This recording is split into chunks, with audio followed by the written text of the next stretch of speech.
ഷിംജിത റിമാൻഡിലായ ഷിംജിതയെക്കുറിച്ച് കൂടുതൽ വാർത്തകൾ വന്നുകൊണ്ടിരിക്കുന്നു.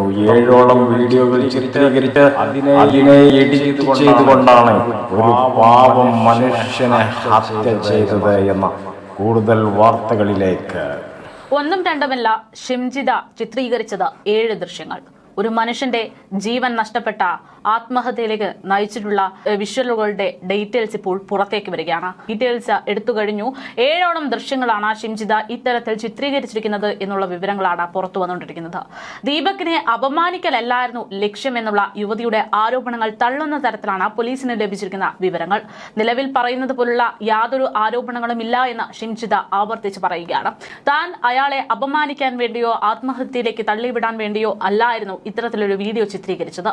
തന്റെ ഉദ്ദേശം എന്ന് പറയുന്നത് തന്നോട് മോശമായി പെരുമാറിയ ആളിനോടുള്ള ഒരു മറുപടി മാത്രമായിരുന്നു എന്ന് ഷിംജിത പറയുമ്പോൾ ആ ആരോപണങ്ങളൊക്കെ തള്ളിക്കൊണ്ടുള്ള റിമാൻഡ് റിപ്പോർട്ടാണ് ഇപ്പോൾ പുറത്തേക്ക് വരുന്നത്. ഷിംജിത തന്റെ സോഷ്യൽ മീഡിയ റീച്ചിനു വേണ്ടി തയ്യാറാക്കാൻ വേണ്ടി ഏകദേശം 7ഓളം വീഡിയോകൾ ഇത്തരത്തിൽ ചിത്രീകരിച്ചിരുന്നു. അതിൽ പല വീഡിയോകളും ഡിലീറ്റ് ചെയ്തിട്ടപ്പെട്ട അവസ്ഥയിലാണ് എന്നും ആ ഡിലീറ്റ് ചെയ്തിട്ടുള്ള വീഡിയോകൾ തിരിച്ചെടുക്കാനുള്ള ശ്രമത്തിലാണ് എന്നുമാണ് പോലീസ് സംവിധാനങ്ങളിൽ നിന്ന് നിലവിൽ പുറത്തുവരുന്ന സൂചന.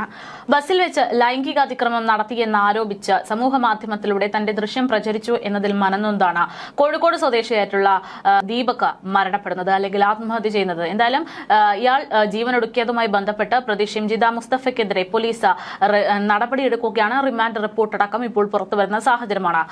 പോസ്റ്റ് ഗ്രാജുവേറ്റഡും അസിസ്റ്റന്റ് പ്രൊഫസർ ക്വാളിഫൈഡുമായിട്ടുള്ള ഒരു ഉന്നത വിദ്യാഭ്യാസ യോഗ്യതയുള്ള ഒരു പെൺകുട്ടി പ്രതി മലപ്പുറം അരീക്കോട് പഞ്ചായത്തിലെ മുൻ വാർഡ് മെമ്പർ അങ്ങനെയുള്ള ഒരു വ്യക്തിയിൽ നിന്ന് ഇത്തരത്തിലൊരു വീഡിയോ പുറത്തു വരുമെന്നോ അല്ലെങ്കിൽ ഒരാളുടെ മരണത്തിന് കാരണമാകുന്ന തരത്തിൽ ഒരു അവസ്ഥയിലേക്ക് എത്തിക്കുമോ എന്നതും വലിയ ഞെട്ടലോടെയാണ് ജനങ്ങൾ നോക്കിക്കാണുന്നത്.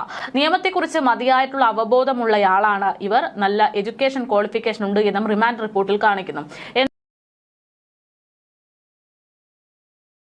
ായിട്ടുള്ള മാനസിക സാമൂഹിക പ്രശ്നത്തിന്റെ വിശദീകരണമാണ്.